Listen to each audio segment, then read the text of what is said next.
వీళ్ళతో మీరు మాట్లాడమని, వెనుకలికి చెవిని గ్రహించే కృప అనుగ్రహించమని, మాతో మీరు మాట్లాడమని యేసునామములో ప్రార్థిస్తున్నాను తండ్రి, ఆమేన్. కూర్చో. ప్రభు మిమ్మల్ని దీవించునుగా. కొద్ది కాలంలో మీ అందరికీ వందనాలు. ప్రభు మమ్మల్ని ఆస్వాదించునుగాక.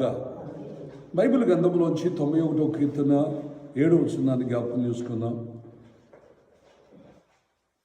నీ పక్కన 1000 మంది పడినను, నీ కుడి పక్కన 10,000 మందిని కూలినను అపాయము నీ యొద్దకు రాదు. ఇంత ఖచ్చితంగా ఎవరితో చెప్తున్నాడు ఈ మాట? నీ పక్కన 1000 మందిని పడినను, కుడి పక్కన 10,000 మందిని కూలినను అపాయము నీ యొద్దకు రాదు అని ఎవరితో చెబుతున్నాడు?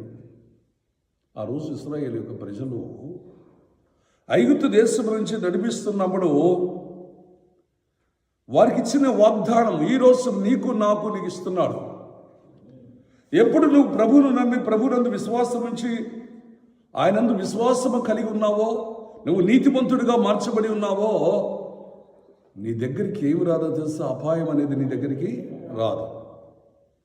అపాయం నీ దగ్గరికి రాదు. ఎందుకంటే ఒకప్పుడు నీవు చూసినప్పుడు ఆయన దృష్టికి నువ్వు చూసినప్పుడు పాపము చేయొచ్చు, నువ్వు పాపిగా జీవించవచ్చు. కానీ ఎప్పుడు యేసుక్రీస్తునందు విశ్వాసము ద్వారా నువ్వు నీతిమంతుడిగా మార్చబడిన తర్వాత దేవుడు నీ పక్కన 10,000 మందిని కూలినా 1000 మందిని కూలినా అపాయం నీ దగ్గరికి రాకుండా నిన్ను ఎత్తి పట్టుకునుగాక. అందుకోసం బైబిల్ చెబుతున్న మాట చాలా జాగ్రత్తగా గ్రహించండి. ఎవరికి అపాయం వచ్చింది? మనం ఆది కాండంలో చూస్తున్నప్పుడు, ఆది కాండంలో 7వ అధ్యాయంలో మనం చూస్తున్నప్పుడు నోవాకుతో చెబుతున్నావు, నోవాకు, ఈ తరము వారిలో నువ్వే నా ఎదుట నీతిమంతుడిగా ఉన్నావు. నీవును నీ ఇంటి వారు ఆ ఓడలోకి ప్రవేశించండి అన్నాడు. గట్టిగాలో చేద్దామా? చూసినప్పుడు జలప్రయం వచ్చింది. ఎన్ని రోజులు వర్షం వచ్చింది అంటే చూడండి, 20వ వచనం నుంచి చదువుదాం. 20వ వచనం నుంచి జ్ఞాపకం చేసుకుందాం. అక్కడే 7వ అధ్యాయం 20వ వచనం చదవండి. ఎట్లున్నాయంట నీళ్ళు? ఎలా ఉన్నాయంట? 40 రాత్రులు 40 పగుళ్ళు వర్షము విస్తారముగా కురిసినప్పుడు భూమి మీద నీళ్లు ఎట్టున్నాయి? 15 మూరలు ఎత్తు. అంటే మామూలు విషయమా? 15 మూరల ఎత్తు అంటే మూర అడుగున్నర వేసుకుందాం.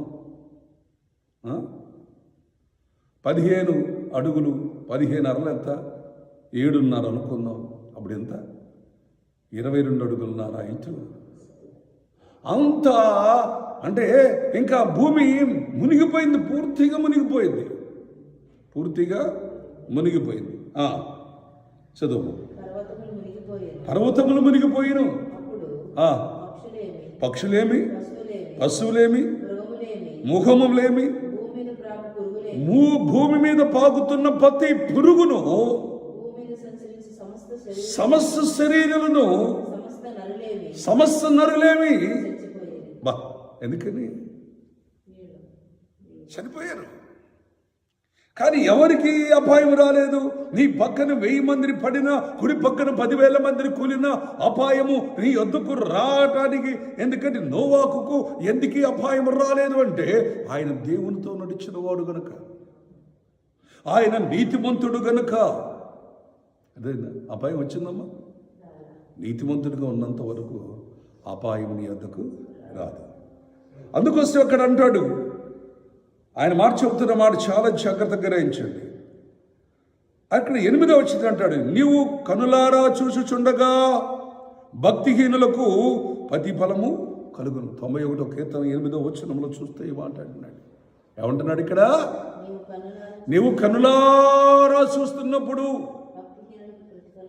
ఇప్పుడు కనులారా చూస్తున్నాడు ఎవరు? నోవాకు.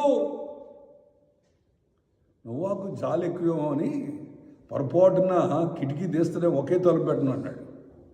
ఒకే కిటికీ పెట్టమన్నాడు ఆ ఓడకి.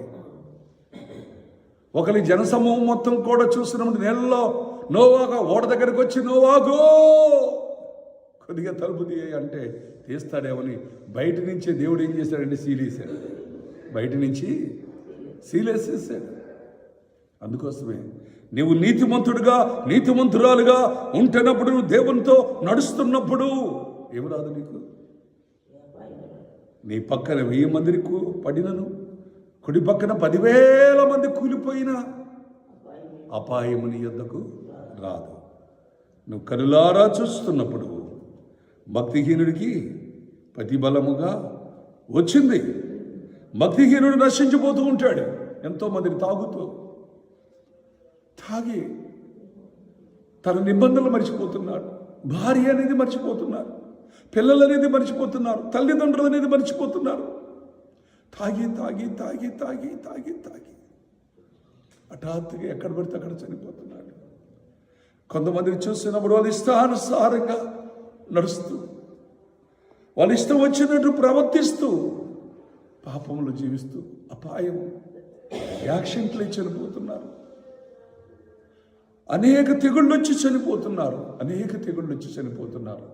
కానీ నీతిమంతుడికి అంటున్నాడు, అక్కడ స్పష్టంగా రాస్తున్నాడు, నీకే అక్కడ ఏమంటున్నాడు, నీకే 10వ వచనం చూస్తే నీకే అపాయము రాదు, ఏ తెగులు నీ గుడారం మీదకి సమీపించు. నీ మార్గములు అన్నిటిలో నిన్ను కాపాడుటకు ఆయన నిన్ను గూర్చి తన దూతకు ఆజ్ఞాపించును అన్నాడు. ఈరోజు నా ప్రియమైన దేవుని బిడ్డ, జాగ్రత్తగా గ్రహించు. నువ్వు నీతిమంతుడిగా ఉన్నప్పుడు ఏ అపాయము నా గుడారము సమీపించనీయక, నా మార్గములన్నిటిలో నీవే ఆశ్రయమైనందునా, కృపామయుడా నీలోనా. ఎప్పుడు కూడా నీవు నీతివంతుడిగా ఉంటున్నప్పుడు నీ పక్కన 1000 మందిని పడినా, నీ కుడి పక్కన 10,000 మందిని కూలినా అపాయం నీ అందుకు రానే రాదు.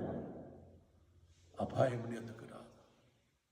అందుకోసం అంటాడు, నీతిమంతులు కాపాడటానికి ఆయన కునికే దేవుడు చూసినప్పుడు ఇశ్రాయేలు కాపాడువాడు కనుగొడో నిద్రపోడు అంటాడు. నీతిమంతుడి కట్ట అక్కడ అంటాడు 91వ కీర్తనలో రాస్తాడు 3వ వచనంలో, ఏటగాని ఊరిలో నుండి ఆయన నన్ను విడిపించును, నాశనకరమైన తెగులు రాకుండా ఆయన నన్ను రక్షించును, ఆయన రెక్కలతో నన్ను కప్పును, ఆయన రెక్కల కింద నాకు ఆశ్రయము కలుగును. 5వ వచనం అంటాడు, రాత్రి వేళ కలుగు భయముకైనను, పగటి వేళ ఎగురు బాణములకైనను, చీకట్లో సంచరిస్తున్న తెగుళ్ళకైనను, మధ్యాహ్నమందు పాడు చేయి రోగములకైనను నేను భయపడకుందును. ఎందుకు నీకు భయం లేదు? కరోనా వచ్చినా భయం లేదు, ఏ తెగులు వచ్చినా భయం లేదు. ఎందుకంటే నువ్వు నీతిమంతుడిగా ఉన్నావు, నీతిమంతురాలుగా ఉన్నావు కనుక నీ నీతిని కాపాడుకో. మాట ద్వారాగా నీతి కాపాడుకో, చూపు ద్వారాగా నీ నీతిని కాపాడుకో, నీ శరీరం ద్వారా నువ్వు చూసిన తలంపుల ఆలోచన అన్నిటి ద్వారా నువ్వు నీతిమంతుడిగానే ఉండు. ఎవరికి కీడు చేయదు. అబ్రహాము దేవుని నమ్మెను, అది అతనికి నీతిగా ఎంచబడింది. నువ్వు యేసుక్రీస్తును ప్రభుని నమ్ముకున్నావు, యేసుక్రీస్తునందు విశ్వాసం ఉంచావు, ఆయన రక్తంతో నువ్వు కడగబడ్డావు కనుక ఇంకా నీవు నీతిమంతుడిగా ఉండను గాక. నీతిని రెట్టింపవునుగాక, నీ విశ్వాసం రెట్టింపవునుగాక, నీ ప్రార్థన రెట్టింపవునుగాక, నిత్యము నువ్వు దేవునితో నిత్యము నడుస్తుందవుగాక. నువ్వు నడుస్తున్నప్పుడు నీకు అపాయమేమీ రాదు. అందుకోసమే నీతిమంతుడికి 6 బాధలు కలిగినను, 7 బాధలు కలిగినను ఏమాత్రమును అది నీకు హానికరంగా ఇవ్వడు. చూడండి, బైబిల్ గ్రంథంలో చేబు గ్రంథము 5వ అధ్యాయం తీద్దాం, 19వ వచనం. 5వ అధ్యాయం 19వ వచనం, 6 బాధల నుండి నిన్ను విడిపించును, 7 బాధలు కలిగినను నీకు ఏ కీడు తగలదు. ఆమేన్. ఏంటంట 6 బాధల్లోకి వచ్చినా ఇడిపిస్తాడు. ఎందుకంటే నువ్వు నీతిమంతుడు కనుక. 7 బాధలు కలిగినను ఏ కీడు రాకుండా నేను తప్పించే దేవుడు. గట్టిగా చేద్దామా? హల్లెలూయా. అందుకోసమే సామెతలు అంటాడు. సామెతల గ్రంథంలో 24వ అధ్యాయం 16వ వచనం అంటాడు, నీతిమంతుడు 7 మారులు పడినను తిరిగి లేచును. నీతిమంతుడు 7 మారులు పడినను తిరిగి లేపే దేవుడు. నా ప్రియమైన దేవుని బిడ్డ, నీ ప్రార్థన చూడండి. ఎంతోమంది నడుస్తూ పడిపోతున్నారా? పండుకొని పడిపోతున్నారా?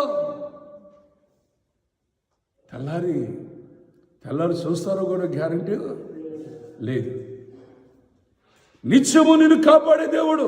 అందుకోసమే ఆయన నిన్ను, ఆ ప్రియమైన దేవుని బిడ్డ, ఈరోజు ఉదయ కాలంలో నీకు మంచి వాగ్దానం దేవుడు ఇస్తున్నాడు. నీ పక్కన 1000 మందిని పడినా, కుడి పక్కన 10,000 మందిని కూలిగా అపాయము నీ యొద్దకు రాదంటున్నాడు. నువ్వు ప్రార్థన చేయి. మరి ప్రార్థన చేసుకుందాం. మా పరిశుద్ధుడైన నా తండ్రి యేసయ్యా, నీకు వందనాలు ఆచరిస్తున్నాను. ప్రభువా, గొప్ప దేవుడు, ఈరోజు నీ కాలంలో మాతో నువ్వు మాట్లాడిన విధానాన్ని బట్టి వందనాలు చెల్లిస్తున్నాను. ఏ అపాయము నీకు రాదన్నావు. నిజమే. నీ పక్కన 1000 మందిని పడినా, గుడి పక్కన 10,000 మందిని కూలినా అపాయమని ఎందుకు రాదు అని చెప్పిన దేవుడు. నిజమే నాయన. ఏబు నీతిమంతుడిగా ఉన్నాడు. 6 బాధల నుంచి నువ్వు విడిపించిన దేవుడు. 7 బాధలు కలిగినను నా తండ్రి ఎలాంటి ప్రమాదం రాకుండా కాపాడిన దేవుడు. ఎందుకంటే నీతిమంతుడికి ఎప్పుడు తోడే దేవుడు. నోవాకు చూసినప్పుడు నీతిమంతుడిగా ఉన్నాడు. ఆ తరంలో నిందారహితుడిగా ఉన్నాడు. కనుక జలప్రయం వచ్చినప్పుడు ఆయన తన కుటుంబాన్ని రక్షించిన దేవుడు. నీతిమంతుడు చూసినప్పుడు నిజమే, పక్కన 1000 మందిని కూలుతున్నా, 10,000 మందిని కూలిపోతున్నా అపాయం రానివ్వలేదు. ఏ అపాయం రానివ్వదు.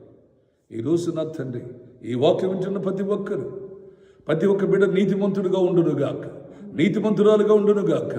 ఏ అపాయం నీకు రాదు. ఏ తెగులు నీ గుడారం మీదకి సమీపించకుండునుగాక. అందరు చెప్తాం, ఏ అపాయం నాకు రాదు, ఏ తెగులు నా గుడారం మీద సమీపించదు. నా మార్గములన్నిటిలో నన్ను కాపాడుకుంటూ ఆయన దూతకు ఆజ్ఞాపించునుగాక. నా పాదములు రాయి తగలకుండా వారి చేతుల మీద ఎత్తి పట్టుకుందురుగాక. అబ్రహాము దేవుని నమ్మిను, అది నీతిగా ఎంచబడినట్లుగా ఈ రోజు క్రీస్తునందు విశ్వాసించిన వారు ప్రతి ఒక్కరిని నీతిమంతులుగా మార్చి నీతి మార్గములో నడిపించమని యేసుక్రీస్తు నామములో ప్రార్థించి దీవిస్తున్నాను తండ్రి. ఆమేన్. ప్రభు మిమ్మల్ని దీవించునుగాక.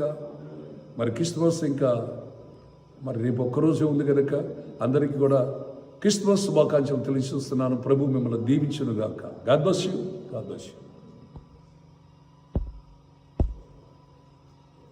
ఇంకా దీంట్లో చెప్తాను.